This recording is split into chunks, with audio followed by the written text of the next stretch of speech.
আজকের আমি বানাচ্ছি চিকেন গ্রিল স্যান্ডউইচ।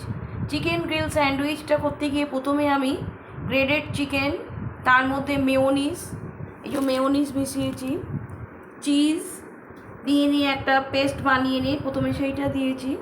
তার উপরে এই চিজটাকে স্প্রেড করে দেওয়া আছে capsicum, onion, tomato, black pepper, Amul butter, cheese slice সমস্ত কিছু দিয়ে নিয়ে এবারে আমুল বাটার দিয়ে এই ব্রেডগুলো এর ওপরে চাপা দিয়ে আমি গ্রিল করব। সেই গ্রিলটা আমি আবার দেখাচ্ছি। এবারে আমি এই রেডি করে রাখা চিকেন স্যান্ডউইচটাকে নিয়ে এসে এবার এটাকে আমি গ্রিল করছি। গ্রিল করলেই রেডি হয়ে যাবে chicken sandwich, grill chicken sandwich. এবার ভালো করে একটু বাটার বোথ সাইড ব্রাশ করে দিয়েছি।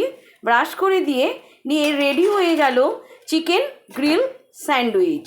এরকম আমি আজকের প্রায় 10 জোড়া চিকেন স্যান্ডউইচ বানাবো, পুরোটা তো দেখানো পসিবল নয়, এই জন্যে আমি একটা সেট আপনাদের সাথে শেয়ার করছি। একদম রেডি হয়ে গেছে চিকেন গ্রিল স্যান্ডউইচ।